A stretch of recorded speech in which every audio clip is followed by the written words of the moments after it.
sirna gadaa kana keessa amma namni gadii kan hin arke warma afran qalloo kana keessa jaarsoo fa warra Somaalitti da'uun arke dhugaa gariin afaan Somaalii dubbatan garuu jaarsoon ummata خيري أفعل كذي كذا وان بريد بروجكتورين بدل أقول ده ما استيقني قبل jaarsoon ummata amata 360 gadaa Oromoo bulche ni beektan akkasitti gadaa Oromoo amata 360 warra bulche arroojiinis akkasii warra bulche afran qalluma kana keessaa ibidda gurguddaa jiraachu warra heera tumee gadaa kanallee bulchee jiraachis arra Oromoo dhiibamaa yeroo dhufe warri dhiibu san amma Harageessarraa eegali gama gadi bishaan achirraa eegali Maqdishoorraa eegali Maqdishoo tan amma wanti Looree Tsaggaayee Gabramadiin maal jedha Maqadishoon inda Maqaadishoo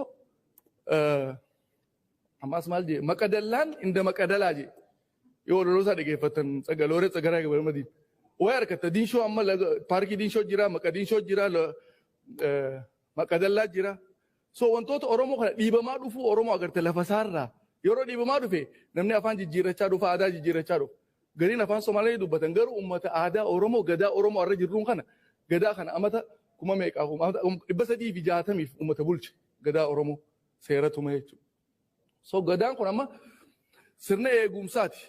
Sirna eegumsaa akka namni namatti hin dabarre akka namni waaqatti hin dabarre itti gaadi'an. Gaaduu ni beektanii gaadi'uu namni tokko yeroo horii yoo ilman miila ni gaadi'anii sirna gaadi'uu sirna gaadaa sirna eegumsaa jechuudha. Oromoon akka namni seera waaqaatti hin dabarre seera namaatti hin dabarre ittiin wal gaadi'uuf baafate seera kana tumate. Seera kana irratti illee wanni lallabe seera dubartiidhaaf bakka guddaa kana akka arra jirru kana hin baanu beeka. Akka arra jirru uummata nuu gadi akka reefuun taasirraa jaan baashaan pireezidaantiin Afran Qalloo Global Society reefu maal jedhe uummata nu fakkaatuun gabroomni uummata nuu gadi. So wantu saniitu hinaaffaa fi wantoota amma agartan Oromoo keessatti amma mul'atu kana nuuf fide malee Oromoon akkana hin turre. Ummata arjaa ture, ummata sooressa ture, ummata maxxanfatu, ummata nama ilma godhatu, ilma fiitii wajjin. Nama tokko ilma yoo godhate maqaaf qofa ilman godhatu. Namni inni ilma godhate san fakkeenyaaf yoo namni waa du'e Jamaaloo warra keenya galfadhee ilma yoon godhadhee ilmi kiyya kabiraa nama ajjeese gumaa yeroo guuran Jamaaloo dura kafala. Kan gosa gale kana jechuudha.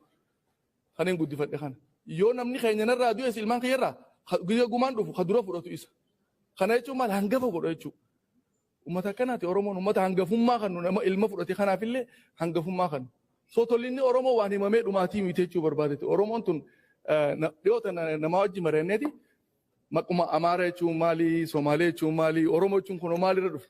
Gizee gaafannaan maali nama dura dhagee biyyatti Somaalee jechuun irraa ilmoo jechuudha. Hittisite waan turaniif afaan Somaalee warri beeku ni beeka. Somaal jedhan irraa ilmoo jechuudha. So Oromoo kun yennaani Oromoo jechuun Ormuu jecha jawurraa dhufee naan jaanan. Ormuu ni beektanii filtar godhu qulqulleessu. Amma namni tokko yoo namni alaa dhufe ilmi kiyya yoo ka'ee ulaa bani jee mana namaa dhufe ulaa bani jeen gabbee ilaalee afaan inni hin beekne yoo dubbatan. Eenyu gizee nan jee maal jaa? Jara tokko hin beekuu jaa afaan biraa dubbatan jechuudha. Orma tokko hin beeku yoo jee immoo afaan Oromoo dubbatan isaatu isaan hin beekne malee. Oromoo dhagaruun qulqulluun isaaf addan baane jechuudha. Afaan isaan dubbatan beekee jira. Orma tokko jaa. Ormuu Oromoo jechuun qulqulluudha naan jaan. Waan saniin qabadhee hime beektanii. So ummata qulqulluu ummata dhugatti mee waan kana naa Oromeessi na waan jaan gara namni dhiyoo tanaa. Naa Oromeessi waan kana qulqulleessi si galtee ummata Oromoo namni ibin nama ambaatillee hawaan gaarii godhu tokko harkan afoo inni kun Oromoodha jaan. Dhiiga jechuun miti beeki garuu qulqullummaa isaa sarragaa bahaa jira jechuudha. So Oromoon waa hedduudha qaba. Galatoomaa ulfaadhaa baga guyyaa waggaa 60 bu'uureffama Afran Qalloo Disingee. أبو صاحبني يا بيتك هاجنا خن